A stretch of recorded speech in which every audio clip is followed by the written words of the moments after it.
Nelson. Anders Nord. Marilyn Hatch. Angela Previty. All right, welcome everyone. Thank you all for joining us tonight's meeting. As purely an advisory panel, the Lolo Community Council strives to promote the interests and welfare of the citizens of Lolo by acting as a liaison between the community and the Missoula Board of County Commissioners. At each meeting, we provide the opportunity for public comment on both agenda and non-agenda items. The public comment period for items not on the agenda is at the end of the meeting. The council will not discuss or take action on non-agenda items until a future meeting if they choose to do so. Public comment on items that are on the agenda may be given during the public comment period after approval of expenditures and/or during discussion after the agenda item has been presented. We ask you keep your comments respectful, limited to 3 minutes, and we appreciate your attendance and participation. We'll start with the reading and approval of minutes. I sent out the minutes to all of you on the council. I know there was one correction to those to have Hannah listed as present. And at this time, I would accept a motion. So moved. Second? Second. All those in favor of approving the minutes with the correction to have Hannah listed as present? Aye. Aye. Any opposed? Okay, we're all ayes. Okay. And now approval of expenditures. So for the September agenda printing, I did not have time to take these to a printer, so these have been donated. So we have no expenditures this month. Now we will move to public comment on agenda items. All right. Communications and reports. So we've been receiving weekly emails from Big Sky Public Relations about the Highway 93 resurfacing. The most recent report was regarding Labor Day, so that's a little bit outdated now. But crews obviously paused construction activities for the Labor Day weekend, resumed again. Looks like they're working on the medians now was the most recent email update that I had received. Again, construction between the hours of 6:30 p.m. and 6 a.m. Monday through Friday morning. I also received an email from the National Alliance on Mental Illness. They sent us their August-September newsletter and a link with information about a September 22nd NAMI Walks event. Then we received an email from Missoula County Lands and Communities regarding the Community Council bylaws. So the bylaws will be put on the Commissioners' Thursday, September 19th public meeting. So that's at 10 a.m. on September 19th. This will be their consideration for final approval. They will consider any correspondence, communication, or recommendations received from the Lolo Community Council up to and during that meeting in making a final decision. The public and the community council members are all welcome to view the agenda and may attend in person or virtually. And I included a link on the agenda, but you can also find that on Missoula County's website. Then we received an email from Missoula County Parks, Trails, and Open Lands. They're accepting applications for the annual Community Parks and Recreation Grants Program. That began September 3rd, closes October 11th at 5 p.m. The program, which was formerly called the Matching Grants Program, provides funding to help communities create and enhance parks, trails, and other public recreation sites and facilities. $90,000 is available during the 2025 awards cycle for community-driven projects that improve recreation opportunities on public lands within Missoula County, but outside of Missoula city limits. Applicants are required to provide a minimum of 25% match of grant funds, cash, in-kind donations, and materials and services and volunteer hours all qualify as a match. There's no minimum or maximum limit. Historically, the average has been between $10,000 and $20,000. And an organization can submit only one grant application per grant cycle. I know, Angela, you had a comment regarding this one? So I think this is something that we should consider doing. I know that some of our parks could really use some facelift, and I know that the Parks and Rec Department has received at least one phone call from a community member about an idea for doing an outdoor rink similar to that which Florence does. So this might be a good opportunity to pursue that. My thought process being it would be nice to hear what areas the community thinks we might be lacking for, especially with the school grounds, the basketball courts and stuff on the old school grounds not being available for kids to play on. I know they're using the new school grounds, but you're lacking in some facilities there as well, so just want to know what we might be able to do. Another idea I had was maybe pursuing doing a community movie night where we do pop-up movie nights in the summer, maybe in Capri Park or something like that, or at the school. We could do those outdoors and the community can bring a lawn chair. And I saw that we've got a kettle corn place at Hayloft, or, so I think there's just some ideas that we could pursue fairly quickly to take advantage of the grant opportunity. Any discussion from the committee or council on that? I think that's something we should do. I'm not sure exactly which direction we should head, but I do agree that, we can always use more stuff. We got more people, so let's get some more activities. I guess I'd be more tending towards something that's physically active for kids and people. Angela, is this something the community member, you said they're submitting a grant, or how? No, they had called Parks and Rec about the possibility of doing one, and they had pinpointed, asked them about the park up on Ridgeway, because they've got the tennis court, pickleball court there, so they've already got a flat surface that could be worked for that. They went so far as Parks and Rec even ensured to make sure that there was water available there to do it. So it's something that's been pursued, or at least inquired about, and they've considered or checked a box. So that might be something there. And I think if we were able to contact the Florence ice rink, or the folks who maybe manage that outdoor one or handle that they would give us a good starting point of, here's what we did, don't do that, kind of thing, or here's what we should have done, what we've learned, and might be something we can turn around fairly quickly. So with the deadline being October 11th, our next meeting October 8th, I'm not sure we would have enough time between the 8th and the 11th for somebody to present something to the council, have us vote on, potentially supporting that as an entire council. But I do personally support the idea and have experience with grant assistance, and would be willing to offer that up to a community member, just personally helping them write a grant. I'm willing to contact the Florence folks and see what they did, how much did it run for them, what did they learn, and at least maybe start getting, here's how much it would cost to put it together, what it might cost to run. I've already talked to some community members who are involved with the hockey rink, and they've already said they would volunteer to help put up boards and things like that, where those volunteer hours can be used for that match. That's a good place to start. Perfect. So I would say maybe between the three of us, we can help as community members, not officially in the capacity of as a council, but great. Okay. I'd be All right. interested as well. Okay. Trying to think here, if we've got four of us, if we, Well, I'm gonna I'll follow up with Florence and see if I can put some. I'm gonna leave it to you guys just to make sure we're under the quorum here then, and then. Well, then it'll be like, okay, you have 2 days to write the grant. I know. Just to legally be safe here, Yeah. but, yeah, we'll kind of see how it plays out, and if all four of us need to get involved, then the public will be noticed. Well, I'm curious, it's been 40 years since the hill was built, and their roads have never been repaved. So if our little park up there, which did get paved recently, got this grant and this fun stuff going on, do you think that would get us any closer to getting our hill repaved? Because it's like driving, I think it's a different department. Yeah, exactly. Yeah. But it is infrastructure, and it seems like we can always find money and get money for these fun little projects, but not the infrastructure. And I will continue to, die on that hill, so to speak.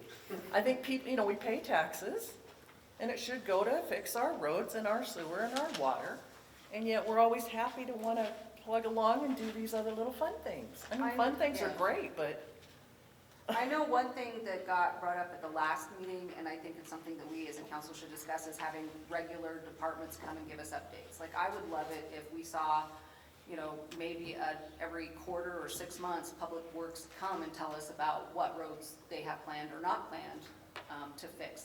If Parks and Rec were here to tell us, twice a year, here's where we've taken an accounting of your parks for you, and here's what we found. You know, maybe the highway patrol could come in. We had somebody that was upset about something that really was their department. Could they come in and give us a report on the activity in Lolo that they're seeing or not seeing? So if I go door to door on the hill and get everybody down here, as many people as I can, might that accomplish something? I mean, that's my next step, I guess, because I don't trust, you know. I just have a kind of a comment.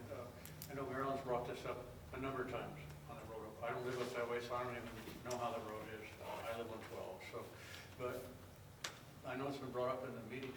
Do you know if there's been anybody talked to about her concerns about the road, or anybody else has talked about it?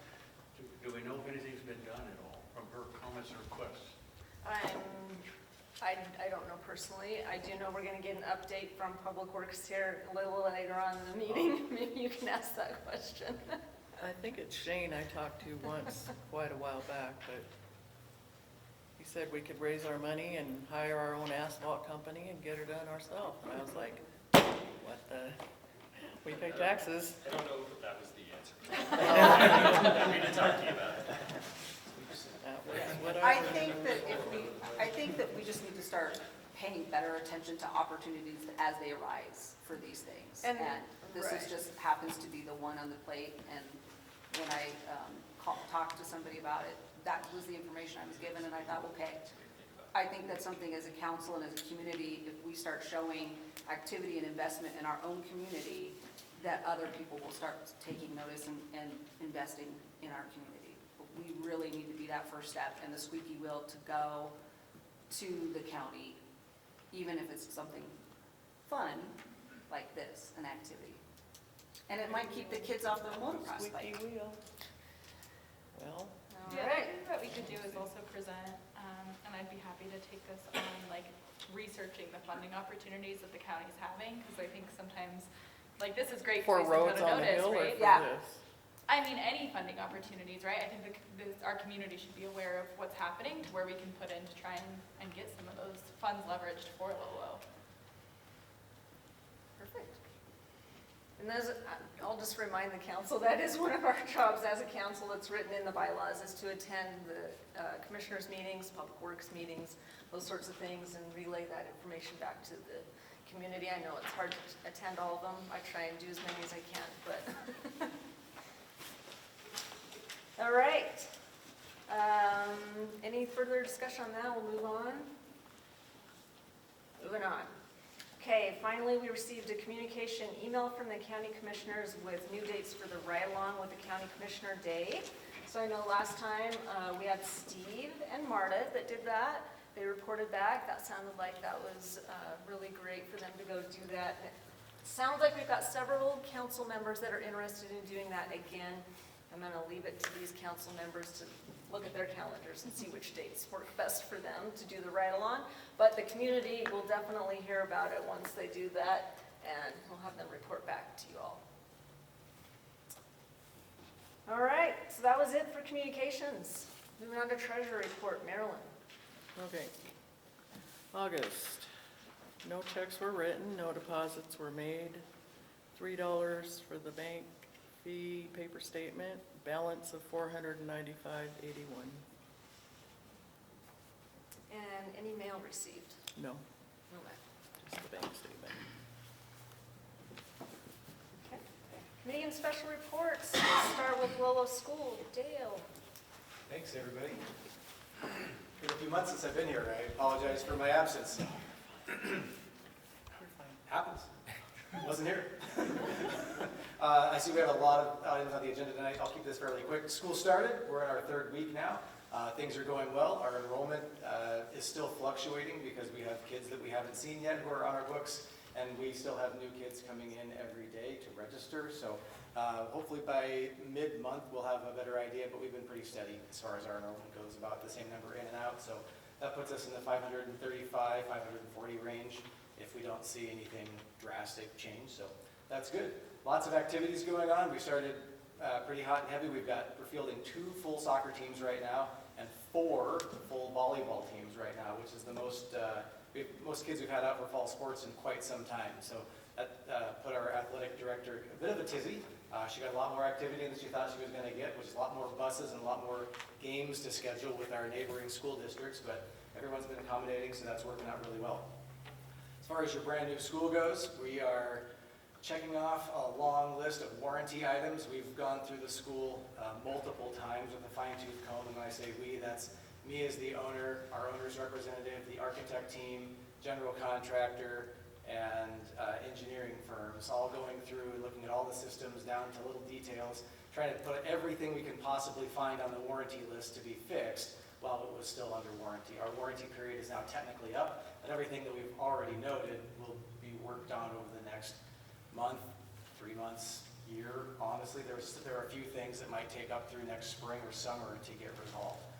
But all things considered, the building's operating really well. It's those little problems that we've got are the best problems we've ever had. So really glad to say that our energy use, we've been tracking that for a full year now, is considerably less than the old school complex was. Unfortunately, we're not realizing any savings because of the increase that we all experienced in the energy cost, but it kind of neutralized. So we saved about 28% in energy consumption, but then that's exactly what happened to the rates. So luckily it didn't hit our budget, but we were hoping to see some savings.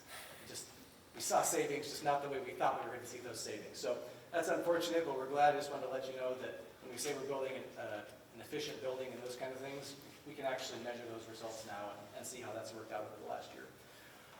In addition to the warranty things we've had going on over the summer and including trickling into this fall, we've got some additional scope. We've made some safety improvements, are making some safety improvements to our pickup drop-off area. We're adding some more designated crossing zones and putting more signage into those things. We're looking at a speed feedback sign for Farm Lane so people know that they're going more than 25 miles an hour, which is the posted speed limit.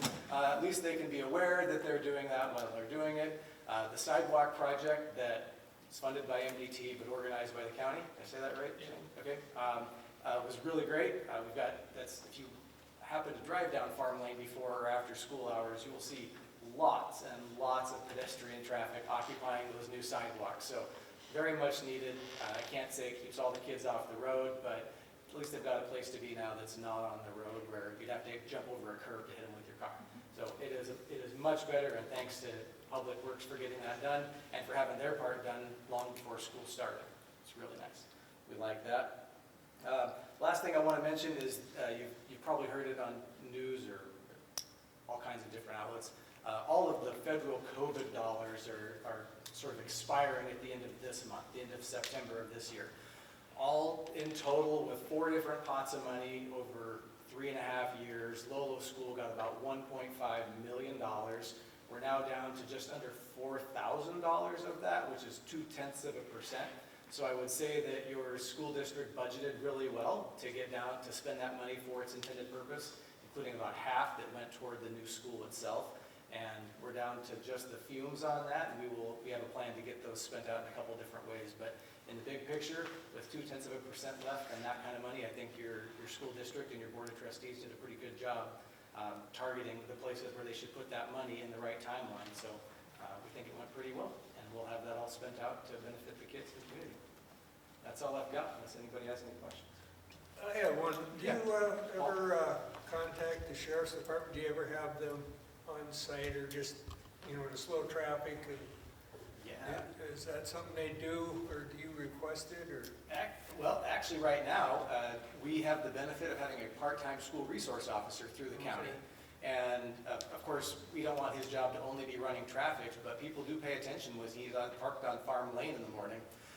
He gets their attention. So yeah, he's there very often, and whether it's on for traffic or just the general presence at the school and in the school parking lot, we do have quite a bit of police presence. And actually, he's really, his name is Chris Probert, our current SRO. He's really attentive to us, and when he is going to be gone for training for a week or 2 weeks or what have you, he actually lets other deputies know, and we get pretty frequent patrols in that time as well. So I feel like we're pretty well taken care of from the sheriff's office. Yeah. Security is so important. Mm-hmm. Yep. Yeah. Do you guys have any presentations from them on like walking safety, biking, scooter safety, anything along those lines? Boy, scooters really blossom. awesome this summer, didn't they? Yeah. That's the thing. No, we actually haven't, but that's something we could look into for sure. Okay.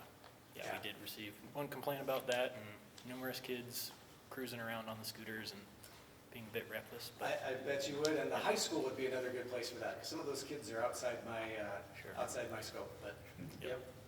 And the illegal dirt bikes too.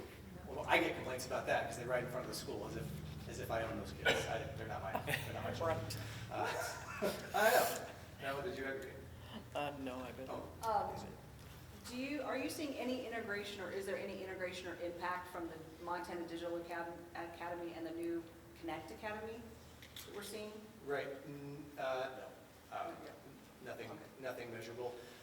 You're talking about Missoula County Public Schools Connect Academy, their online thing? No, it's been going for a few years, and now it kind of lives through a different avenue, but it's kind of rebranded. Yeah, I've over. gotten both. And the Montana Digital Academy is now going on, it's going to be 12 or 15 years, something like that. Been going for a long time, and actually we've partnered with the Digital Academy almost since its inception to deliver programs to kids that we otherwise can't bring. So the Digital Academy certainly is not a draw against Lolo School, and I don't know that the Connect Academy has been at this point either. Okay. I like that there's different ways for kids to get things if they need it a different way. That's good for kids in the long run. I just want to Hannah? say thank you for having the second Boys and Girls Club classroom opening for Yeah, our we were school. glad to make that available this year. So Hannah brought up that we expanded, the school was able to expand its availability for the Boys and Girls Club to lease space from the school after school to run their after school program. And we had a big room for them last year, and we were able to add a second classroom space for them to use as well. So their capacity went up to 40. I don't know how close they are to 40. Pretty Probably filled those close. seats already, yeah. Yep. All right. Thanks, everybody. Thank you. All right, next, Missoula Rural Fire. Deputy Chief Corey. Good evening, everyone. I'm Corey Orsons. For those of you who don't know me, I'm the Deputy Chief at Missoula Rural Fire District, and I will also keep my report brief in light of the long agenda. In terms of call volume here in Lolo, August was a bit busier this year than last year. We ran 13 more calls in August, 24 than we did in 23. Year to date, we're actually a little bit slower than we were through August of last year, so about 12 calls is all slower. So Lolo has been a very consistent station for us, which is a good thing, that we're not seeing any huge explosions in call volumes down here, which is good. We're very pleased to see the road construction coming to a conclusion. The construction company was great to work for. I'm not aware of any significant delays or anything in terms of our engines out of Missoula coming down to assist here in Lolo. But just the same, I'm very happy to see that all of the construction equipment is being put away. So that should help to keep our response times down here to Lolo when we have to send multiple apparatus this way manageable. As we're all well aware, wildland fire season continues. Hopefully the weatherman is correct in that the next few days are going to bring some significant moisture and hopefully bring this fire season to a close. There's been several human-caused fires in the Missoula area in the last few days. None here in the Lolo community, but something we're certainly keeping an eye on and hoping for some moisture to finally conclude the wildland season. And then finally, we had 3 new firefighters start their recruit academy the day after Labor Day. All of them are replacement firefighters or employees we lost through attrition. So we're not adding any staff, but are maintaining the level that we have historically. So that's really, I don't have anything earth-shattering. I'm happy to answer any questions anybody has. Yes, sir? Were you impacted by any of the SAFER grant that just has been in the news recently? We were not. We've been the recipients of the SAFER grant. The SAFER grant is a grant that's offered through FEMA that assists fire departments in hiring. It's a graduated grant that helps fire departments increase staffing, and they pay 100% of their expenses for the first year, and then it gradually goes down. In 2019, the Missoula Rural Fire District was the recipient of a SAFER grant, and I want to say we were able to add 12 staff members that year, which enabled us to have at least a minimum of 2 firefighters at each of our fire stations, 24 hours a day, 7 days a week. But we haven't been the recipients of a grant since, a safer grant anyway, since 2019. Yes, sir. Have there been many people in the community taking advantage of the programs to do fuel mitigation on their properties? Good question. We, in the past, have run our fuel mitigation program through the Missoula Rural Fire District. We did not do that this summer for a variety of reasons.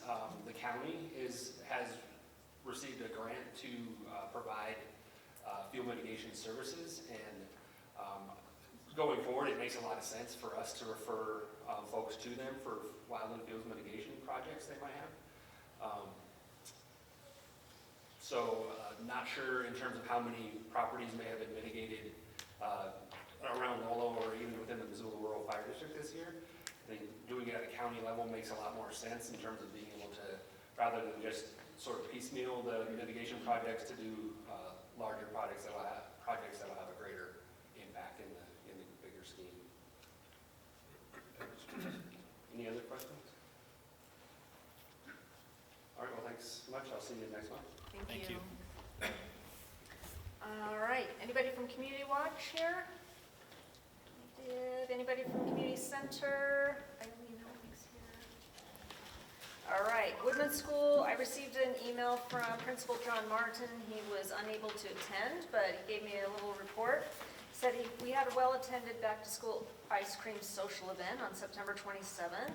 A guest author, Sneed Collard, taught writing workshops and a birdwatching field trip in August.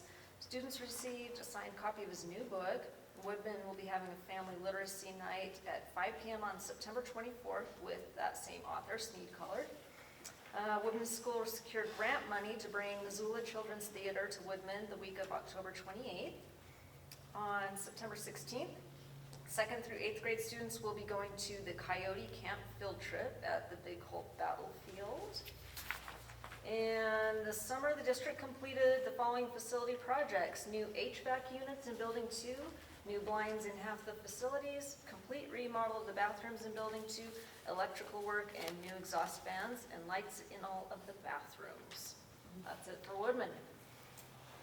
Lolo Mosquito District, I think we're about out of mosquito season now, thankfully, and I don't see Jean here tonight. So we will welcome Shane now, Missoula County Public Works. And I don't know what you guys wanted to update on, but I know, Anders, you had mentioned the water wastewater system, but I am happy to talk about roads and bridges. I think primarily what I heard was RSID. Yeah. Yeah, so, gosh, I think most of you are familiar with our system, but if you're not, we are at capacity on water and wastewater, so that means we can't allow any more connections. That means any building that would want to occur that would connect to the system can't happen. We are right now working with a contractor on a contract to complete about $5.5 million worth of upgrades on the wastewater side. That would include basically the big items are lift station replacement that feeds the plant. So all for the most part, our system is gravity fed to that point, and then it's pressurized and pumped into the treatment plant. So there's one major component of that scope, and then a dewatering system. So right now we've got some large ponds. One of those large ponds, all the waste is dumped into that large pond, and then over time that sludge is removed. This dewatering system essentially pulls the water out of the solids that come out of the treatment plant, and then dumps it basically into a dump truck, and we can haul that dump truck to the landfill or to eco-compost once a week. So that's where the bulk of that funding is going to, is to upgrade our operations. But where we are deficient at on water and wastewater, let's touch base on the water side. Right now we've got 3 wells. If our largest well goes down, the 2 wells that we have remaining don't have enough flow capacity to accommodate this community in the event of like a major emergency, right? So those are the kind of the things that DEQ they're going to look at and say, hey, Lolo, you got to upgrade your system. So we've done that analysis working with HDR. There's 2 ways we can do it. We can drill a new well. That would be the 4th well. That's you're well over $5 million to do that. That would get us about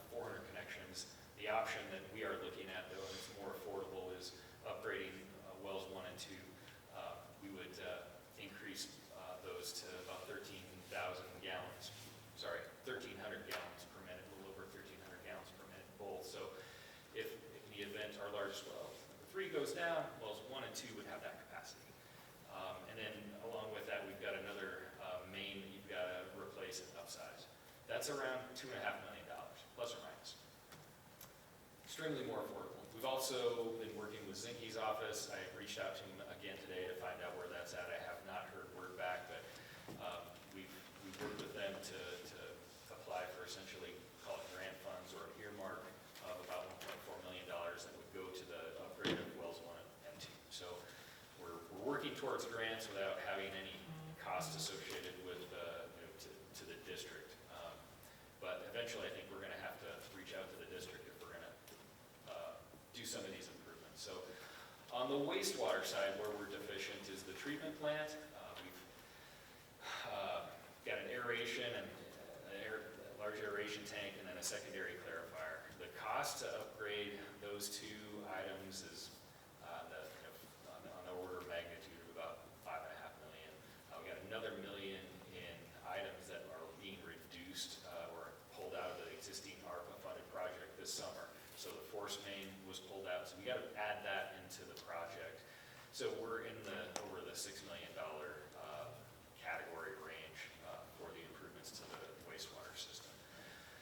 Put this in perspective, if we had a little over 2% loan that would essentially on the water side, if we funded all of this 100% with the RSID or the Lolo system, folks, the 1,350 connections, that would increase the cost, the per month cost to, instead of 41, it would be 51. It would be about a $10 increase. We're looking at another $25 a month to do the wastewater improvements. So in all, it would be about a $35 a month increase. So $75 a month roughly if we did those improvements. The water side, if we just upgraded wells 1 and 2, that would add 400 connections. So that's a pretty big jump. On the wastewater side, with the improvements that I mentioned, with the aeration and the secondary clarifier, that's going to be 800 plus. So with if we did well 4 and upgrades to well 2 and wells 1 and 2, all of those things, you would have essentially 800 connections. But we can break this out into pieces. I think obviously you focus on the first 400 with wells 1 and 2 because that's $2.5 million. So anyway, we continue to meet with the steering committee. We're meeting September 26th, 6 p.m. at the school. If anybody is interested in coming along and just listening, we'll probably do another presentation on these numbers because not everybody was at the last meeting. So provide an upgrade or an update there. And then I think the other thing that we'll want to talk about is do we develop this system if we want to develop a system or upgrade the system? Do you do it with an RSID, a rural special improvement district, or do you do it with a special district? Right now we operate as a rural special improvement district. The challenge with that is we're very limited in how we can assess. And so there's a lot of inequities, right? So your businesses, like say your convenience stores, for instance, they may only be 4, 5, 6 times greater in paying their monthly dues, so that value. So a house is say $41 a month. Well, the C-stores in town are only 4 times, 5 times, or even 6 times greater. I can guarantee you they're flushing those toilets in those C-stores a lot more than 6 times as much as a resident. So they're not paying what they probably should be. And if we metered it, we can't meter with an RSID. We could start metering. If we went with the special district, you could do things like metering and treat it more like a municipality. So we're going to dive down into the differences between the special districts and the rural special improvement districts if we want to move forward with some sort of improvements. So that's kind of it on the water wastewater side. Any questions on that? I have. Go ahead, Melissa. Okay, good. Is there any kind of a timeline on getting more hookups? Can you see? There is no timeline, so we'll work with our steering committee and try to, my goal is to have some decisions made this winter so that if we wanted to create a special district and we ended up with 10% protest, let's say, then that pushes it into a situation where it's got to go on the ballot. So then we could try to make that May ballot next year. Or you could even make the decision, if we really wanted to, just put it on the May ballot. The challenge I think you're going to run into is that, even though it's, say it's only $35 a month more, I think there's enough folks that are going to say, well, I don't care, I don't want to pay for that, regardless. And I'll roll the dice on my toilet flush and then the water coming out of the tap when I turn it on, right? It's just, that's kind of where we're at. I think, and it's unfortunate because we know all the details and the risks. And we can go out and meet with folks like you, but not everybody knows all that information. So we'll have to make those, and I shouldn't say we, the commissioners are going to have to make that decision on whether they just want to vote for, let's vote in improvements or not. And I think they'll really consider the steering committee's input on what they want to do. Okay, thank you. Go ahead, Melissa. So, Tony, I guess I don't know why you can't meter under an RSID. It's not one of the methods of assessments. And the other challenge with this too, and I shouldn't even say we can meter, but I think the hard part with both a special district and a rural special improvement district is we are billing on people's property taxes. So I can't do a monthly billing by looking at the meters, but what you could do is collect last year's data and say, all right, you use this much, we'll charge you next year for that. You could, your first year, kind of estimate what you think it's going to be, but there would be a lot of work associated with that. But we've talked with HDR on different methodologies for assessment to try to make this fair. And we can continue to have those conversations if we get to the point of, all right, we know we're going to create a special district. We know this is going to happen. Let's be really thoughtful about how we assess. Hopefully that helps. And these numbers you gave, just to be clear, that is absolutely worst case scenario if you got no grant money Yes. from anyone, Yep. anywhere. Yep. Which is I think unlikely. highly unlikely. I think we're going to get more grant money. And the other thing too, just to keep in mind that, let's say it's the first 400, if our connection fees are $9,000 a connection, that's going to generate $3.6 million. So the total cost we have estimated right now for both water and wastewater, just to get those 400 on the water and the 800 on the wastewater, is $9.1 million. You take the 3.6 off that, and you also add all those folks paying, right? So that's another $10 off. So instead of paying $70 a month, you'd be down to $65. And if you think, well, gosh, nobody's going to connect, there's a couple of folks in here that I know are itching to get connections. So, and not just one or two, some big numbers. So I think we would see 400 go pretty quick. Do you guys want to talk about roads real quick, or go ahead? I just have one question. Would it ever be helpful to get like a letter of support from the community council for something like the work you're doing in the Zinke's office? Yes, when we apply for grants, we'll ask for letters of support. So we'll definitely ask this group body for a letter. All right, go ahead. I have a question about the bike trail Yeah. south of here. Are they going to actually really do something with it, or just leave it at Do you want me to answer, or do you want to go, Nick? You take it. Okay. So, the answer is yes. So the county applied for transportation alternative funds to fog seal and then replace as much of the trail that needs to be replaced. So it's basically pavement preservation of the trail from Buckhouse Bridge in Missoula clear to the county line, and then Ravalli County applied for the same or similar projects clear to Hamilton. So it's not going to be a complete overlay, right? It's going to be a fog seal. So it's fog seal. It's you'll see a thin layer placed on it. So I would say this though, we had for a brief moment the commissioners had agreed to put a mill levy on the ballot in November, and then we had heard that there was the potential for our legislature and governor to figure out how to fund our infrastructure a little bit better. And so we're going to give them that opportunity. And if they are unable to do that, then I think we'll probably put that mill levy back on in May or whenever we need to. That was going to generate $1.7 to $1.8 million a year. That was county-wide tax generation. So the city was going to pay into it as well. It would have funded bridges, roads, and trails. And so we could start putting a lot more money towards our trails, which the county doesn't do right now. And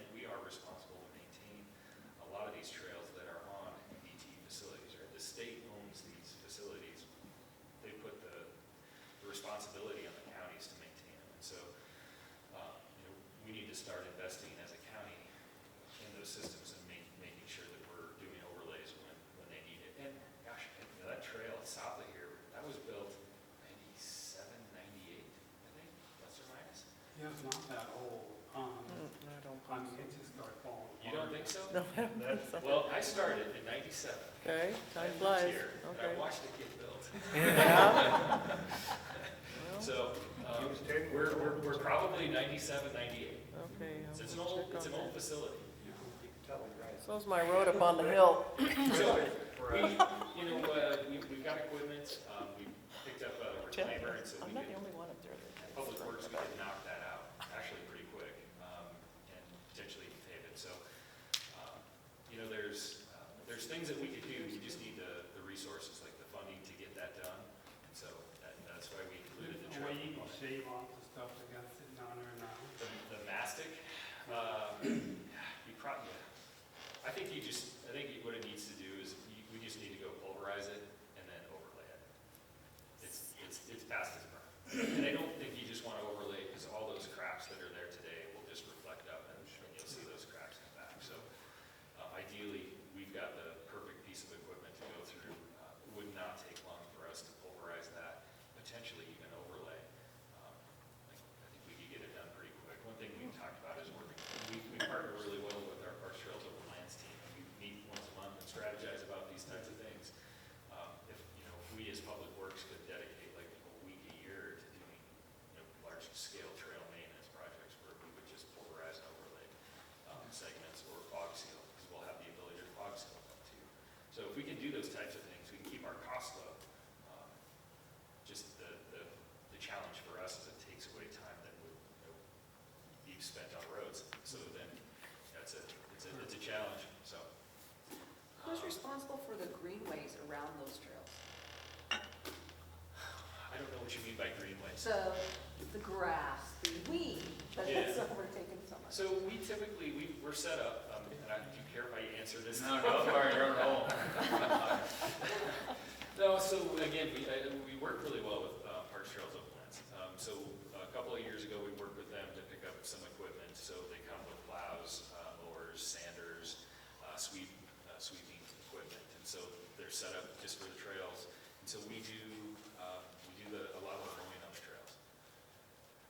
And that's just, we're not gonna go mow the entire thing. It's just the very edge. But P2L has one staff member, and I think we've got 40 to 50 miles of trails, so, and parks to take care of and everything else, and so it becomes a matter of like, where's the focus of that one individual, so. Okay. Do we want to talk roads real quick? And I hate to take up too much time, but I do want to talk about this because I think it is important. What we've offered any of our communities, especially the communities with the residential streets, because those are, for us, are so hard to fund. What we offer is the creation of an RSID, Rural Special Improvement District. If you guys are willing to pay for the materials, we'll do the work. Rowan Street, just south of here, is a perfect example. If you go to Rowan Street right now, you will see that it is pretty well tore up. You'll probably start to see millings being hauled up there, hopefully by the end of this week.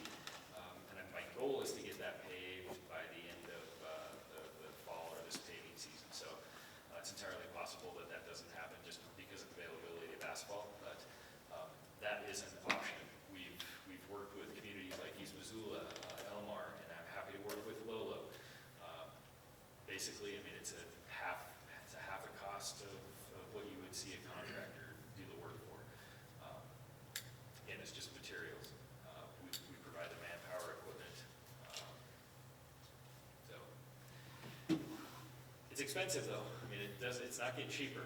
So how did you say the funds would be raised? RSID, so RSO, how does that? Rural Special Improvement District. So what we would have to do is we put together a cost estimate, and then there would have to be an ad hoc committee created. That ad hoc committee would put together how they want the properties assessed to do this. Generally, what we're seeing when we're developing these RSIDs is everybody pays equally. It's the fairest way to go, but there's other ways you can do it.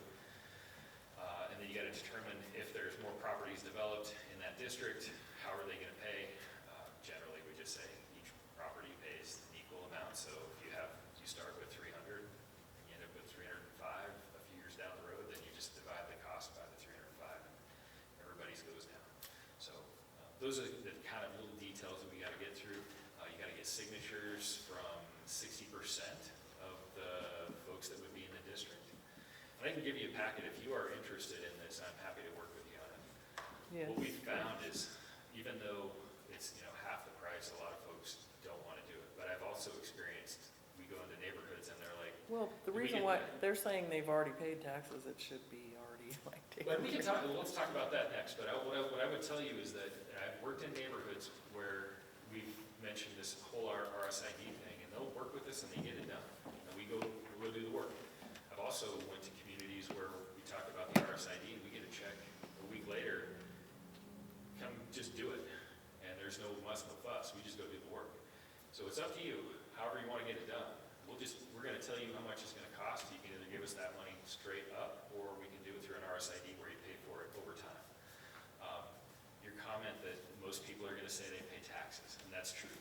Even though everybody pays taxes into the road fund and the bridge fund, we are woefully underfunded. Done the analysis on, we've got 260 miles of paved roads. We should probably be spending close to $2.6 million every year on our paved roads to keep them in good condition. We are probably spending close to $500,000 or $600,000. So you do the math on that, we're not keeping up. So and who's paying for the bike paths? To have them repaved and repaved? And Generally, it's federal funds. So the work that's being done probably in the next few summers, that will be funded through the Transportation Alternative Program, and that's all gas tax. And whether it's state or federal, it's going to be 13% federal, 13% state and 87% federal. And really the nice thing about that is the county submits the application, this is the same process we went through for the schools and school sidewalks in Lolo. Is we applied, we knew the school was coming in, so hey, let's get sidewalks in. We applied for the funding, we were selected, and then worked with MDT, they get the project going. That's how this is going to happen down here, is MDT will essentially contract the work out, but we're working with them to get that done, so. Well, I thought sometime somebody told me, well, we'll do Ridgeway when we decide to put in sidewalks. Well, as I've gone door knocking along Ridgeway, people don't want sidewalks because their front yard property is already too, they don't want sidewalks. It would take away too much from what they already are lacking. Yeah. So, if that's a thing, that would be, we'd have to, that would make people happy. They don't want sidewalks in order to get the Yeah. road. Yeah, I guess there's Is no that a thing? policy or practice that we have right now that requires that roads have sidewalks before we're going to pave. Okay. So, Okay. Misinformation. All right. all right. I have one more. Yeah, go ahead. Now, I've heard this a couple of times now. So the chips on the whole property, that's county's chip stuff? Yeah, or the millions, granny? yeah. So what we try to take advantage, and you had mentioned, there's not enough work being done on the roads in Lolo. One nice thing is when we get the opportunity from Montana Department of Transportation to get the millions off these road projects, we historically, Missoula County hasn't taken advantage of those, and that's one thing that we've done differently now is we've taken advantage of those, and I'll be in Frenchtown Thursday, and we'll be talking about it because we've paved with millions, close to 10 miles last summer and shipped them this summer. And so we're supposed to end up with 28,000 yards of Highway 12 on the whole property. We've got an agreement with the owner. We're releasing that land for a certain amount per year for 5 years. And my goal is to have those out of there in the next 5 years and put down on all the gravel roads we can get done here in Lolo and south. Because what that does, if we got to grade these roads, it means I got to take a grader from clear out by the airport and get it trucked out to there so that they can grade all those roads. I mean, it's a cheap way to do it, but it's kind of a pain too. So if we can get those millings down, and we've, like I mentioned before, we've got a pulverizer now. So what if you went and looked at the roads we worked on in the Frenchtown area, this will be even better, I think, because we're going to have, instead of, it's kind of a rough surface when you put those millings down. After we pulverize, it's really smooth. I don't think you're going to be able to tell the difference between an actually paved surface and that, and then we'll chip on top of that. So it's really affordable way for us to do the work. I haven't figured out a cost. I think it's probably gonna be about 5,000 a mile for the oil, just to get the road down, and then another 15,000 to chip it. So you're probably looking at 20,000 a mile for us to do a project like that, and then just labor. We're probably 170,000 a mile if we go in there and just pave it, just based on the cost of asphalt. So we're able to do a lot more with less. And those are the types of things we've been trying to work on, is just become more and more efficient because we can't get the funding. Or when we do get the funding, sometimes our legislators like to take it from us. So, let me go a little farther on using those chips. I know on the Graves Creek Road, you use mag chloride in the summer, and I don't know what the expense per mile is on that, but, you know, that's expensive, and then the grading that goes with it and everything. So, what I understand is some of that will go onto the Graves Creek Road too, towards the Lumberjack Saloon there, is that? I don't know if we'll do that or not. We haven't got a solid plan. What we did do is map out we know where all our gravel roads are. We kind of started to prioritize that. We've got all winter to figure that out, and then the next several years too, because I think, if we end up with 28,000 yards, we're going to be able to get quite a few miles. Right. Probably maybe like 8, 9 Is that miles. a 2-3 inch layer? No, we put it down at probably 8 to 12 inches. Oh, really? So it's a good solid thick base. Oh, okay. Yeah, if you put it down that thin, it's going to come apart Right. in a matter of years. Go ahead. And Shane, this is one thing that I know not too many people are familiar with anymore, but the old grid rollers. And if you get a grid roller when you're laying that down, putting it 6 to 8 inches, that grid roller really gets the compaction, and that the pressure creates a little bit of a heat and it binds a little bit better. You'll still have to grade the top, but your road would last longer than a regular. Yeah, we're using sheep's foot and then a smooth drum. So If you've got a sheep's foot, then you're doing. Yeah, I think. But the drum doesn't quite do what the sheep's foot or the grid. Just for the length, you're putting the time in. Yeah, and I'm happy with our results so far with the way we've been doing it. I think we're starting to perfect it. So anyway. Where can I go drive on those roads? So if you want to, what we did last year, Touchette, so I'll try to run down Touchette, Mill Creek, Enderland, Butler Creek, are 4 that I can think of off the top of my head. And I know we did more, I just can't remember them all. Okay, nice. Yeah. You could do them on Dayshaw? Dayshaw, we put millions down on Dayshaw as a base, but we paved on top of that. And Dayshaw's turned out really nice too. The challenge with Dayshaw with the subsurface is just junk. And so in order, we had to get a good geo grid and get that down, and then put the millions and then pave. And we used the pulverizer on this last half. It was I think it's going to turn out really nice. Yeah, it turned out really nice. Thank you. All right, am I done? Sorry that takes so long. And I'm happy to come back for you, or however often. Thank you. Thanks, guys. All right, next, since we do have several other items on the agenda, are there any adjustments to the order of the agenda? Anybody that's presenting that maybe needs to go ahead of some other things? No? Okay, we'll move right along then, hopefully quickly here. Unfinished business, so our standing agenda item for transportation, we kind of heard a little bit about that. As far as the 93 corridor study, I have not heard any updates on that. It's still targeting this winter, I think, for their latest update on that corridor study. Finalization of bylaws. Move on to that item next. So I know you guys, while I was out last month, had a discussion on this. I received a recommendation from Steve to amend our bylaws, again, amend the template with these 2 items. So first item is Article 5, Section 4, subsection C, simply adding Missoula County Elections Office. And so that was what it said in our previous bylaws to that section.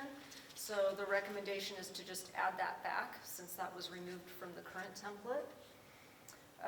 The other amendment recommended is, again, Article 9, Section 1, adding the Pledge of Allegiance. And that one the county commissioners have already approved, so I just kept that in there. So, council, I have updated the bylaw draft again. I know there was also a question about whether we had a 7-member or a 5-member, and if that could be changed. So in earlier revisions of our bylaws, I had accidentally kept both the 7 and the 5-member terms in there. And again, that was because that was a template that we had received from the county. And the idea was that the separate councils would amend that based on whether they had 5-member or 7-member. So in this current version that you all have received, I actually made that correction. It only says 7-member because that's what we have. That's what we've always had. It can't fluctuate unless we as a council decide to change it at some point. So that would be a change maybe that you're recognizing. Other than that, it's just these 2 on here. I think we've had a lot of discussion, so at this time I would accept a motion if somebody would like to make a motion. I move to approve the bylaws with these changes. Do we have a second? Second. Any discussion from the community or the council? Just a question. I know I see here that the commissioners are going to meet and review these bylaws and approve them or not. So this will be put into that they review. Is that the idea? And once it's approved here? Yeah. Yes, so the idea is, once we take a vote, if the council decides to move forward with this, I will send that on to the commissioners. And again, just like you mentioned, everybody, community, anyone who wants to is welcome to attend that meeting and voice their opinion there. So we're making a motion to recommend this to the commissioners. Yes, correct. So our motion now is to send the commissioners the bylaws with these 2 amendments. All right, any further discussion? All those in favor of approving the bylaws with these 2 amendments? Aye. Aye. Any opposed? All right, motion passed. We'll send these to the commissioners. And again, just to reiterate, everyone's welcome to attend that meeting September 19th, 10 a.m. I believe, if you have any further comments for the commissioners on the bylaws. Moving on to new business. We have some preliminary proposals for the old Lolo School property from Carl, 406 Engineering. And do you need my laptop? Do you have a laptop? I have my laptop. Perfect. Just pick it up over here. Yep, there's an Right. HDMI cable for you right there.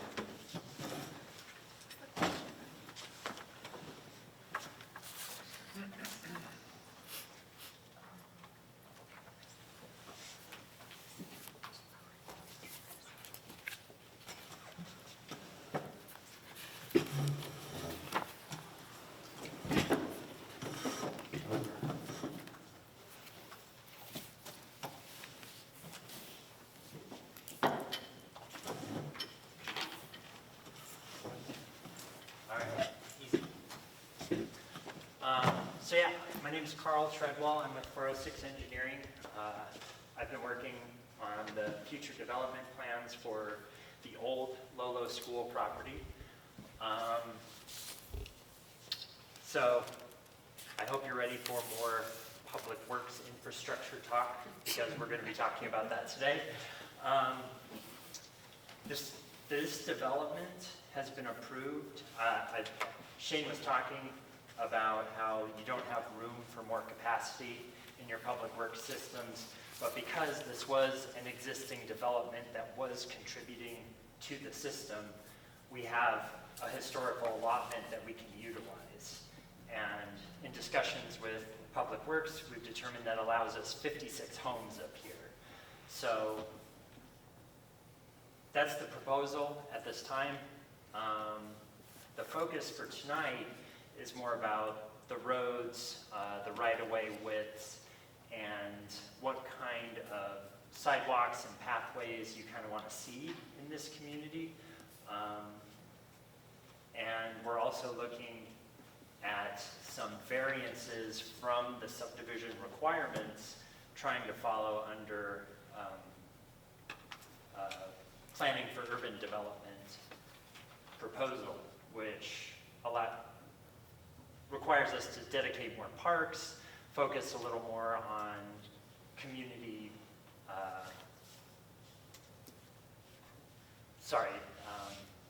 connectivity, and I'll talk a little more about it. Got some photos for you and some proposals. So if you don't know where the Lolo School is, it's right there. Downtown, I'm pretty sure everyone's familiar with the old location. The limitations for this are, it's primarily a very steep site. So in order to put a bunch of structures on it, there's a lot of leveling and flattening. And because it's so steep, for every foot that you want to level in order to catch, you may push that catch line up to 5 feet for every foot that you cut into the hill. This is to ensure that the hills remain stable, and so in order to minimize that impact to the hillside by reducing how much area we have to flatten, we can then protect more of that hillside and not push so far back. So that's the basis of what we're doing here. So the planned unit development has some certain criteria that we need to meet.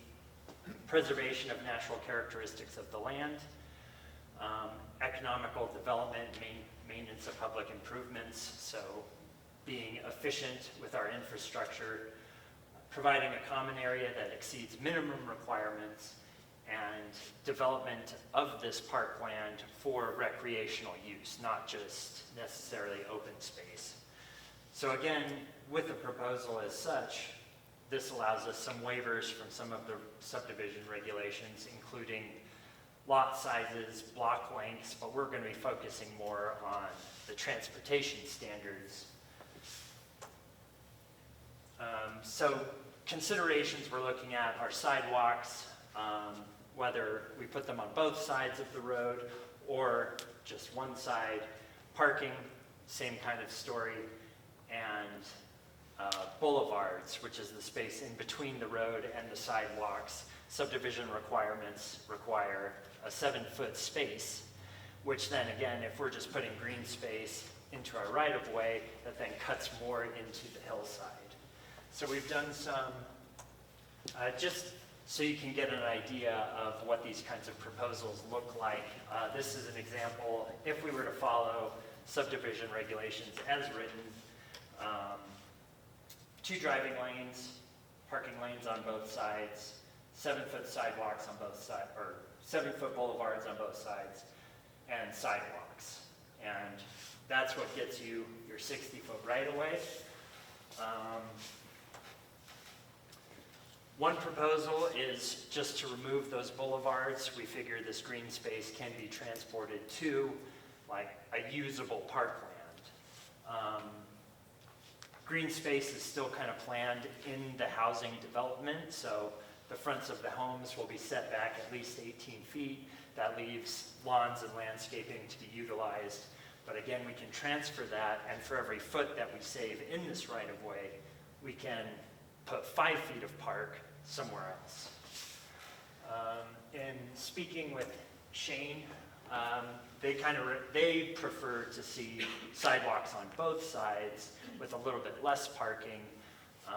And that's kind of the types of things we're going to discuss today, whether you guys in your neighborhoods find more use for on-street parking, whether sidewalks on both sides are going to benefit the community. But to show the impact of what this looks like, this is kind of, so this is the preliminary layout, and I, again, want to emphasize, like, this shows 56 lots, but this is by no means finalized. It's very preliminary. We have to make these kinds of infrastructure decisions to really finalize this layout. But we're primarily looking at the kind of upper tier of the property. This is one of the existing school buildings there, the gymnasium's kind of right here, and you have the shop over on this side. So the intention would be to level it out, and it kind of cuts into the hillside, and you can kind of see this dark line here is the extent of that footprint as it goes out and cuts into that hillside. So this again would be as if we were following subdivision regulations as written for that 60-foot right-of-way.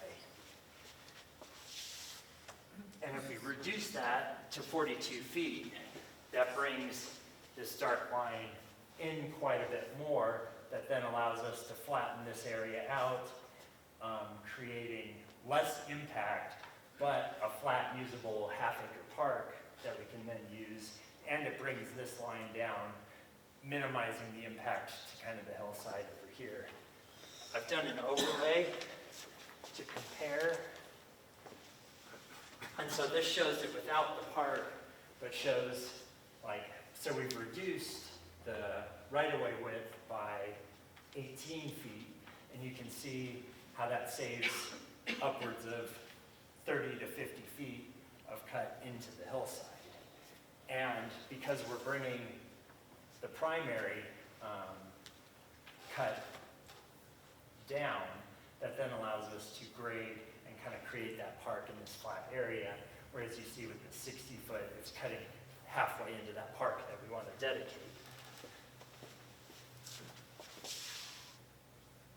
So those are the primary kind of things we want to discuss.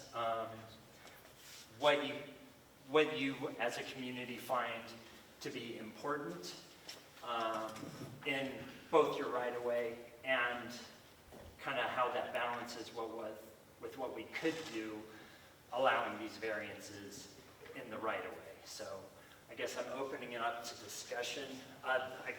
One more point I wanted to kind of show here, because they look kind of similar.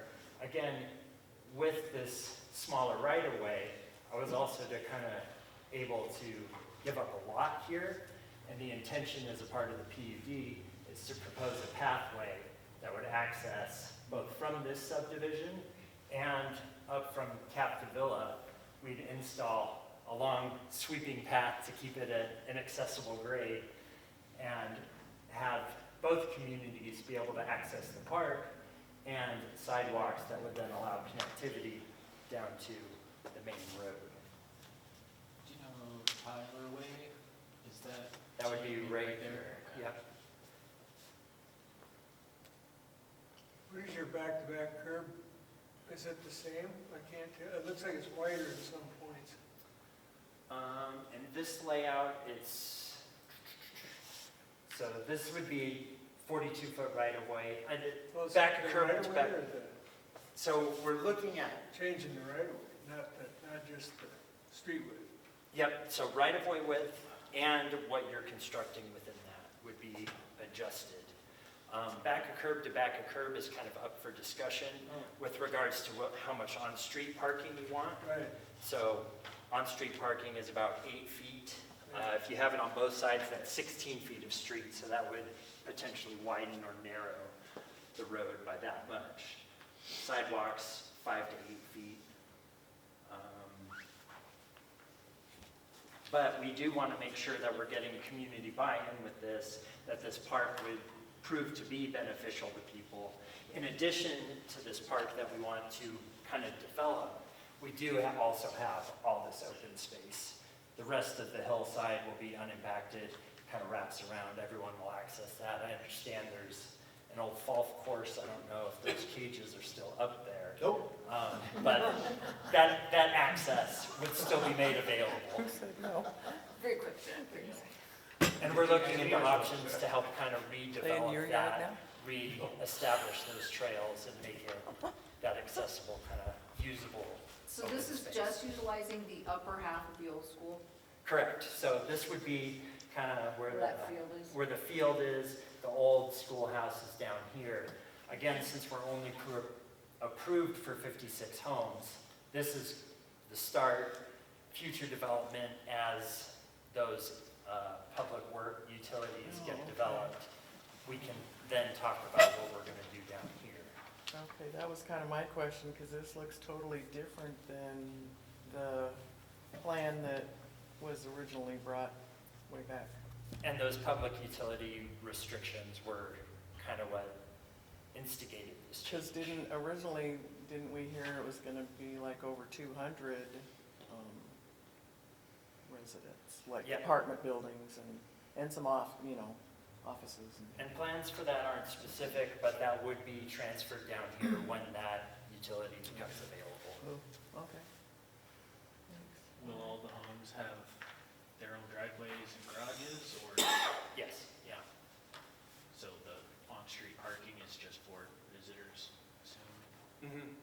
And these are all single-family residents? Correct. And what are those lot sizes? Um, Yeah, they're close. I want to say 40 feet by 120-ish, Mike, is that right? Correct. Okay. They kind of remind me that those little few places that are along the highway down to Victor, The ratio 1 to 3. you know what I'm talking about. Oh, across from the general dollar store that they just put in last year or 2 years ago.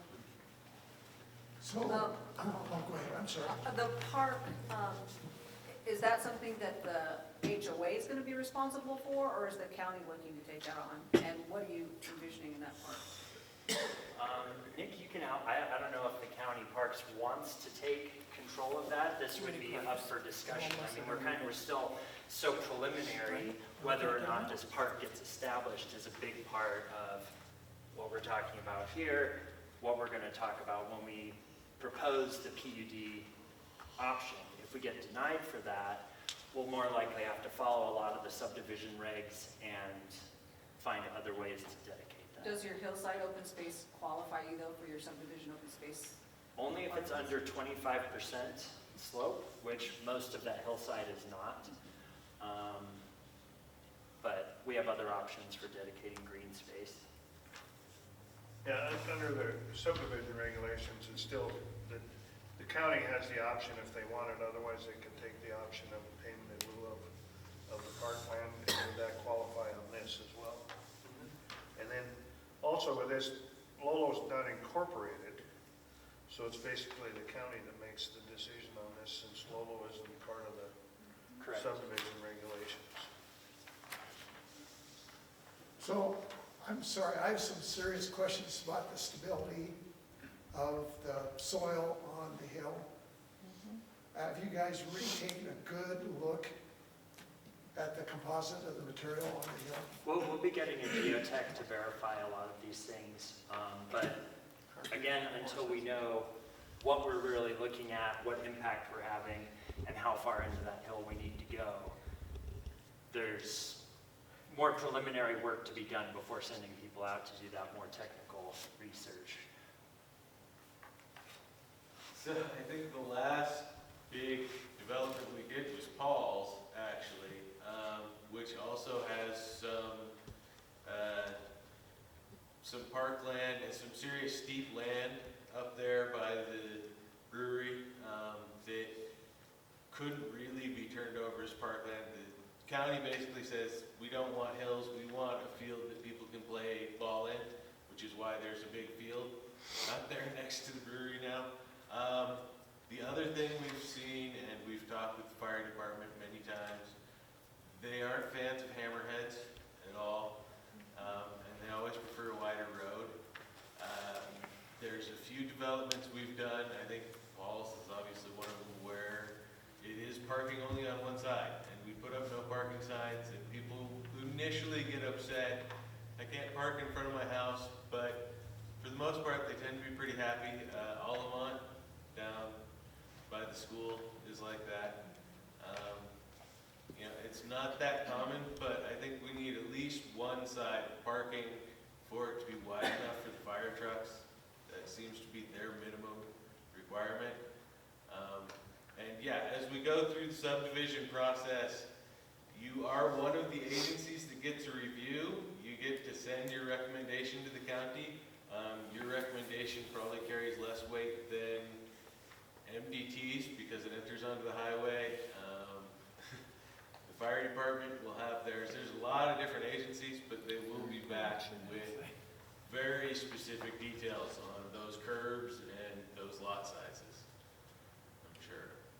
One thing I'd like to clarify on the park and Ponderosa Heights there is that is a HOA park. It's not a public Didn't park. get turned over. But the county said that they needed that for a flood that comes down the draw, you know, but I didn't want it to be a big weed patch, so I seeded it, planted the trees that are huge, you know, and made it a park. I mean, you can do whatever you want, but yeah, a lot of the parks got turned over, and we said when we were doing a lot of these developments, we want a field that the kids can play football in. The parks that are directly across the street from the school are a great example where they told us they were putting in a big field and now there's big boulders and trees and hills and nobody plays football out there. They knew that the whole time they were designing it and they didn't tell us, we're pretty sure, you know. So, you know, you want to watch for those are the things that the community is going to bring up. They're going to show up when there's development of this size. And low impact lighting, they always bring up that one too. They want to be able to see the stars. Yeah, for sure, yeah, that's definitely a consideration. The folks in Capitol will be too enthused by somebody bringing in the center. Because I had a question, I heard your proposals have some different options of parking. On one side of the street, both sides of the street, and then different areas to park. Has there been consideration in both of those proposals to have adequate parking for everybody? I mean, you know, since there's a big difference. Second and third cars, Yeah, yeah. and that's definitely part of the discussion. As I said with this proposal, this is kind of what Shane requested when we were out kind of walking the property. He wanted to see more pedestrian access. Our proposal was to have more parking, and it is just kind of, with this kind of density, with the neighborhoods in the area, we're trying to get more of that feel from you guys, whether or not you feel like you have adequate parking with it on one side. It sounds like, I'm sorry, I didn't get your name? Devin Jackson. Devin, it sounded like you felt like people were originally upset but found that one side parking was adequate. So that's great feedback, the type of thing I'm looking for. That's also in a neighborhood with considerably larger lots and less Okay. density. You're talking really narrow lots here, and that's gonna feel a lot different when there's two cars parked in front of your house. That is not the same. Well, And if the driveway's the minimum, like 30 feet, and yeah, you park a boat there in the summer, you got a lot of cars on the street real fast. What are you proposing for your setback? 10 feet? Homes will be at least 18 feet from back of Side to side. sidewalk. How about side to side? Neighbor to neighbor? The layout as shown has the homes 5 feet side to side, so there'd be 10 feet between the homes. But you figure if you only got 40 foot of width, Yeah, and like you're saying, when you park one car in that That garage 40 is feet now of become a width, and storage you've got a unit. driveway for the rest of the cars, it's gonna be crowded parking. I will say, so I'm up on Brighton up on the hill, and our street is pretty narrow, especially if fire comes up there. But when I first was moving here, I actually didn't want to purchase my home because of how many cars were parked on the street, and it just looked really junky. And so that's my personal perspective, but I think having like dedicated space for parking is super important. That's not just gonna look chaotic and junky. I live on Dallas, and when the snowplow comes through, I personally will push the snow even further away from where they're stopping. And if you have any vehicles on the road, that snow's going to go, it's not going to go anywhere, okay? And to me, I wouldn't buy a house on that either. It's too close, too narrow.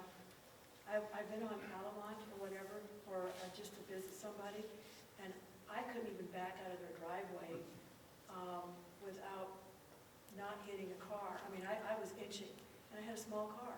So I wouldn't even want to live on Alamont in those conditions. Yeah, to me, it's too small. Well, there's a goal out there, an agenda, 15-minute cities. They want everybody to have no cars and just walk. Hello? So let's be honest here.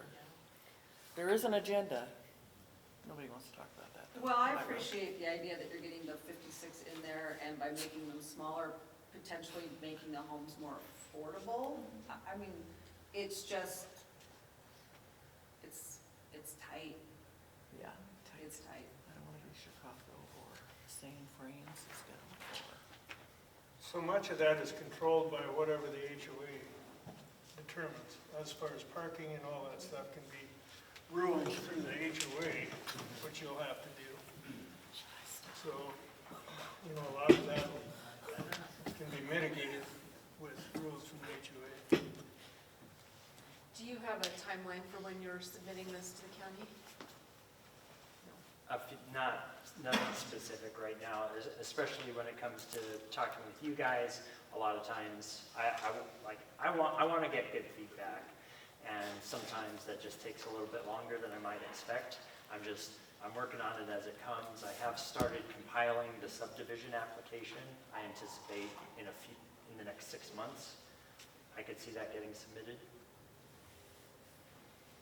It's admirable that you come early, it really is. So really, the discussion is between a parking lane on one side versus a parking lane on both sides. I haven't heard anybody defending the boulevards, and so it sounds like that is the main discussion, would be how much parking are we looking for, how much sidewalk are we looking for? And so, And I this heard all- a dissent to sidewalks earlier, but as far as one side, both sides, how do people generally feel about that? Haven't built that subdivision on the hill, and we didn't put boulevards in because you have, just like you talked, when you have a foot of cut, you got 5 foot of open cut above to be able to catch that slope. So I was able to talk to the county and remove those boulevards. And then a lot of the streets up there are single sidewalk, but when it comes down, as it gets closer to 93, or to Ridgeway, we went to sidewalk on each side. You wouldn't have to be throughout the whole subdivision. Yeah. If you could. And Once when we- once all those people get down there, I don't see a lot of use of 2 sidewalks even with that in place. There's just not that much walking. Another thing too, a person brought up the snow removal. I have friends that live over on Delarca, and they struggle because the plow comes and buries their cars and buries the sidewalks and then buries their driveways. So they shovel it back out on the road, and the plow comes by again, and it's a constant battle all winter. They fight it, and then you have people, even though they're only supposed to park, not supposed to park on the road, they're parking on both sides. Sometimes there's only room for one vehicle to pass on that loop, that Delarca loop. So in design, if you think about a place where snow's going to have to be put, because it's going to happen, we all know that. So maybe make some accounting for an option for the snowplow, so he knows there's a place at the end where he can dump it, push it to. Yep, for sure. And Brent, that was a big concern that Brent brought up. I do understand that snow piles up and you got to get that out of the way. I do believe we have some preliminary options for that. Like with those aren't intended fully as fire turnarounds, but you could see like a plow could come up, push straight off there. We'll have some dedicated space there and dedicated space off this side. Still things to be worked out, but it's in consideration.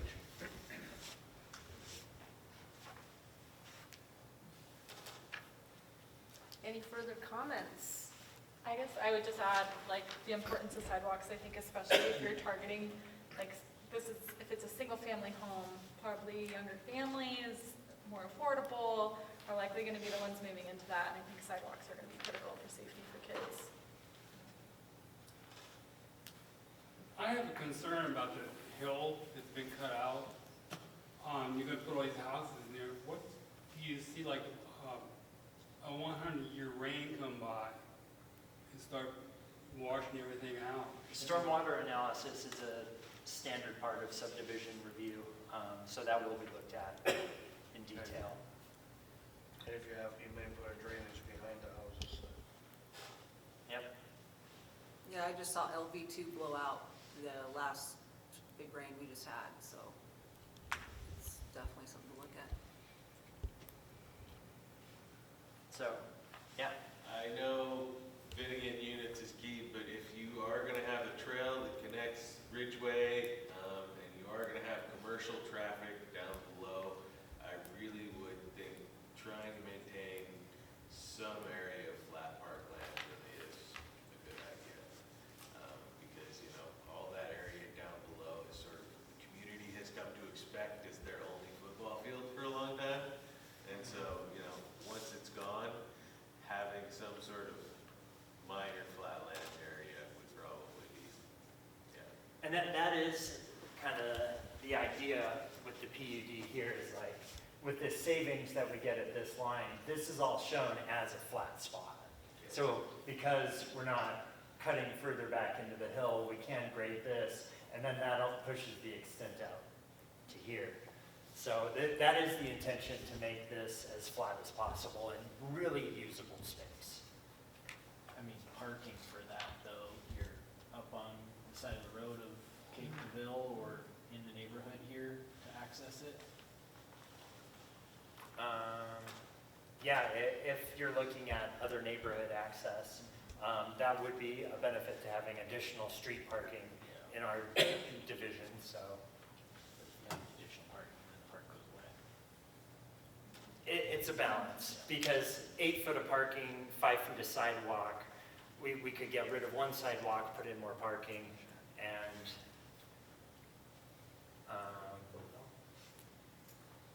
we don't lose too much with that. That all still kind of fits in this 42 foot proposal. See, that would become a county, if the county gives, if the subdivision gives that land to the county, that would be a county park, and the county park. Not necessarily. Well, yeah, it depends on how the county commissioners set up the agreement, but, you know, if you're talking parking to that, if it is gonna be an open parkway, well, then you're gonna have to provide that parking on the street for somebody from somewhere else possibly, but depends on how the county accepts it.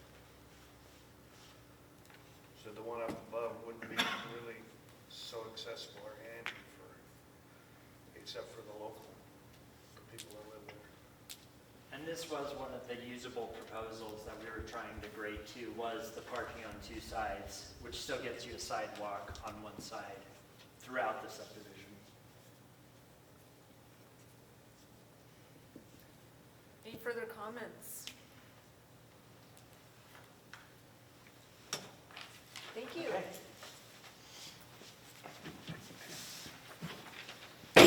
All right, next on the agenda, park improvement project. Got Nick here. Yeah, thank you everyone for having me. My name is Nick Lettuce. I work for Park Trails and Uplands. We're going to do an improvement project down at Riverside Park. I just wanted to give you guys a heads up as community members, because I know it's a very popular park with your community. As for starter, just to make sure we're talking about the same place, Riverside Park is the park that's next to the Lolo Sewer and Water Treatment Plant at the end of Lakeside Drive. It's the walk-in access for the river. It also has a natural surface trail system there. As all you all probably know, very popular park year-round, but definitely summertime to access the river. Back in 2017, park staff worked with local community members to come up with a parks plan to enhance the park at that time. Funding for that project never panned out, but we decided to pick that project back up last year, and we applied to the Trail Stewardship Grant with FWP, and we were successfully awarded that project. So here we are today, getting ready to get started on that. I just wanted to come give you an overview of what to expect on the ground, and also what to expect for disturbances.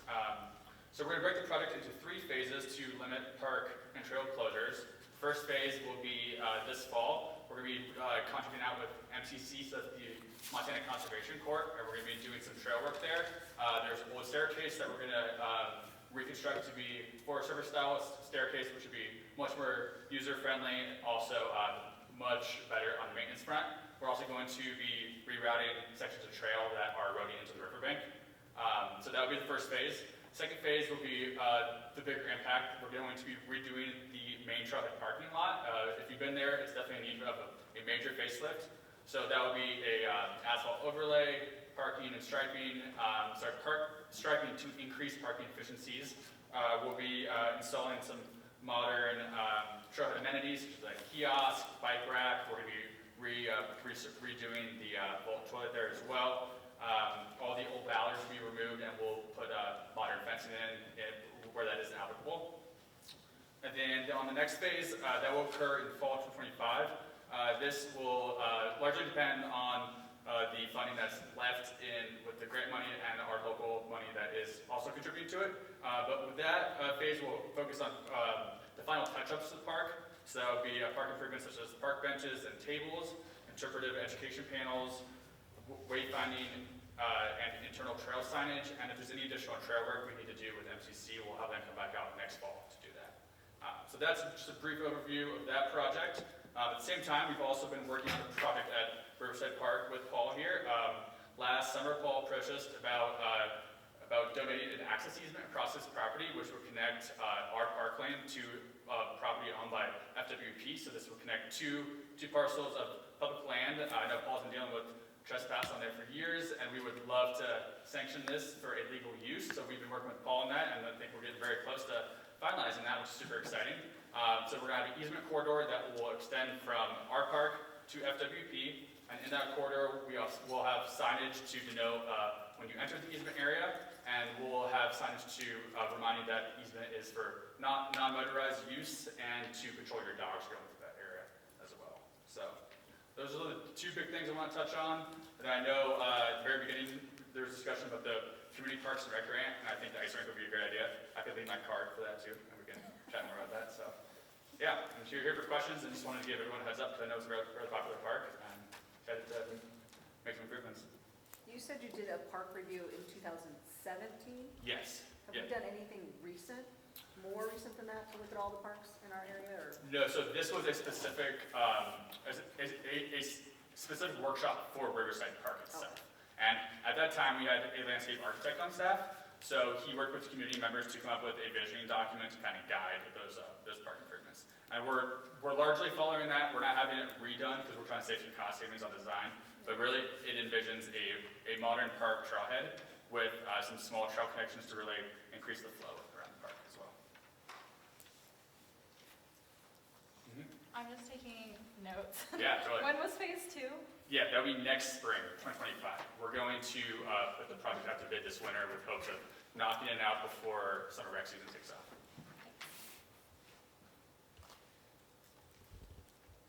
Any other questions? Yes, So what's the groundwater level there? I know it fluctuates with the seasons and everything, but let's say even high water, Yep. what's the groundwater level there?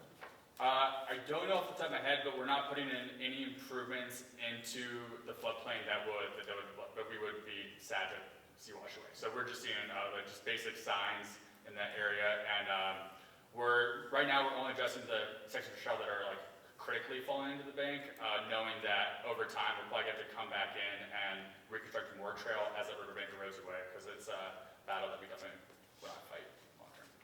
We're not winning long term, sorry. Any other questions? Okay. Cool. Thank you. Thank you. Thank you. All right, last item on the agenda, candidate forum. I know some have requested that we host a candidate forum. I spoke to Dale, who offered to moderate. Hopefully he's still willing to do that. I'm willing. What I propose, so I talked to the elections office. It sounds like ballots will be in the mail on October 11th. Our next meeting is scheduled for October 8th. So I know that's right before the ballots would go out. That would allow us, if we were to hold the candidate forum in lieu of our meeting on October 8th, we would not have to pay any additional facility rental fees. We could just use the time we have here already scheduled. And again, proposing Dale as the moderator to keep the council out of it, keep it neutral. One thing we would need from the council maybe is a volunteer to hold up warning cards for timing, 15 seconds and so on. So if somebody would want to volunteer for that. With our budget, I guess I also would propose that we just use word of mouth, Facebook, Instagram, press releases, those means of noticing the public versus Can we mailings. put it out on the reader board? I bet we could put it out on the I could talk to Eileen, but yes, I bet we could. The only question I have is, I don't have a problem with that, but we have at least one action item that we're gonna wanna take. If we're gonna move forward with that grant, which is due on the 11th, we're gonna need to discuss that. Is it possible, if everyone's available, to meet earlier before the forum started at 7? Maybe we all met at 5:30 and try to do business in an hour? Business is regarding, Any, like Lolo, just Yeah. council business? yeah. Devin knows. We have held the event as the official meeting before. The board is there, but they basically don't do anything. But we did do our general meeting stuff before. We went through our communications, we went through but we made sure that it was gonna take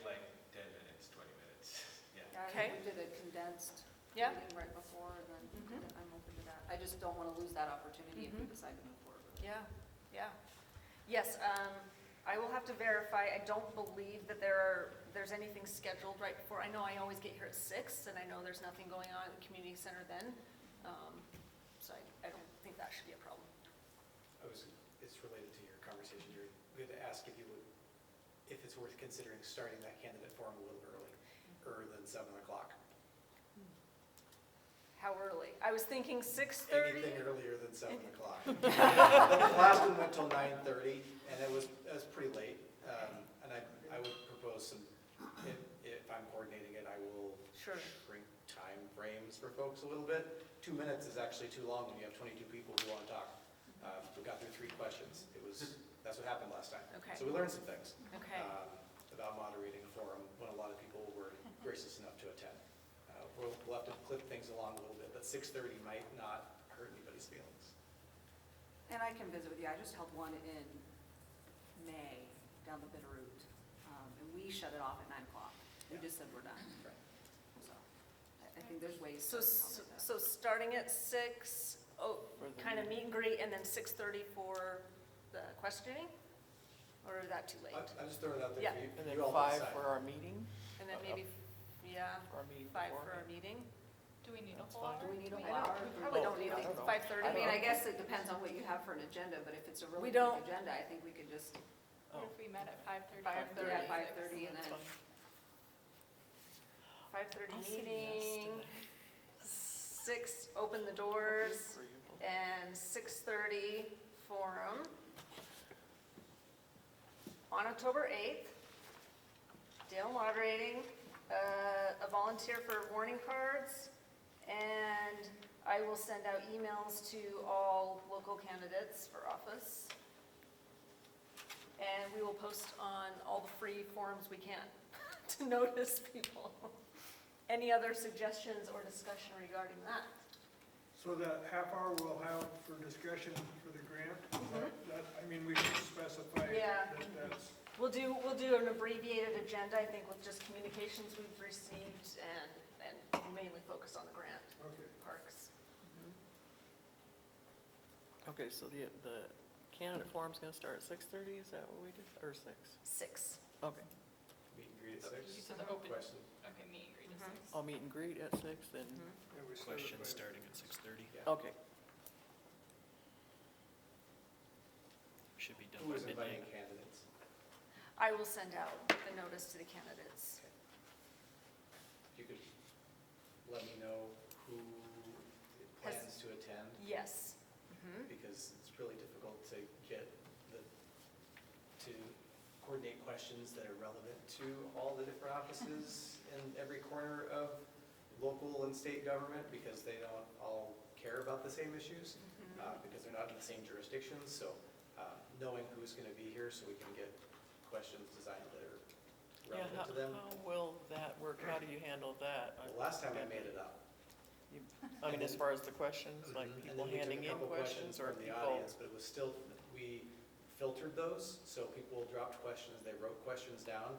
Some were completely outlandish and inappropriate, so those got thrown in file 13. They really were.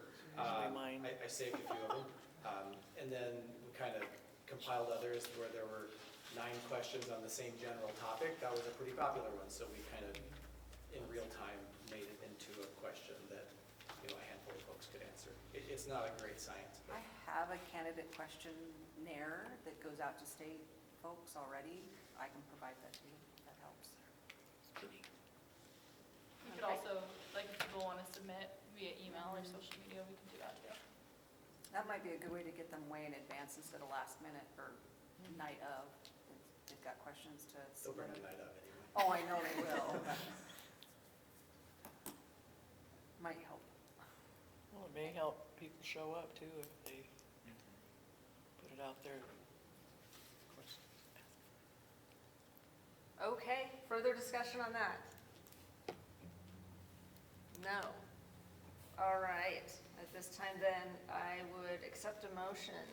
Do we need, is that our public comment? Not on the agenda? Did we? Do we do public comments not on the agenda yet? I think Not this yet. is just for the. Sorry. So I would accept a motion then on the candidate forum to be held October 8th in lieu of our meeting with an abbreviated council meeting beginning at 5:30, candidate forum beginning at 6, meet and greet with the actual questioning beginning at 6:30. That was all the details I needed in the motion, but Dale, do you want a hard stop time? That would not hurt my feelings either. I think we should set a I hard can always, stop. I can always just set it too. Yep. I think you just, if you, 8:30? well, that's like 2 hours of questioning, I would think that would be plenty. Whenever you want it to be. People will loiter for quite a while Yeah. afterwards Yeah. as well. Oh, yeah, and they'll That's all true. mingle and talk if they didn't get the Real question business answered. will happen Yeah. whenever your hard stop is. Well, if we hard stop at 8:30, we'll be here till 9 and then clean up, I think is what I would envision. That's fine. I agree. Okay. All right, if there's no further discussion, I'll accept a motion at this time. I'll move for us to have the candidate forum with all those details you mentioned. Yeah. On October 8th, with an abbreviated council meeting to begin at 5:30, candidate forum open doors at 6, questioning at 6:30, hard stop at 8:30 PM, moderated by Dale. Is it okay? Paul seconds. Any further discussion? All right, all those in favor? Aye. Aye. Aye. Motion passes. All right, now, public comment on items not on the agenda. No, seeing none, everyone wants to go home and stream the debate. All right, informational items. So, we just discussed it. October 8th, we're going to have an abbreviated meeting at 5:30 in a candidate forum. Hope to see you all here. And I would accept a motion to adjourn at this time. So moved. Second? Second. All those in favor? Aye. Meeting adjourned at 8:43. Thank you, everyone.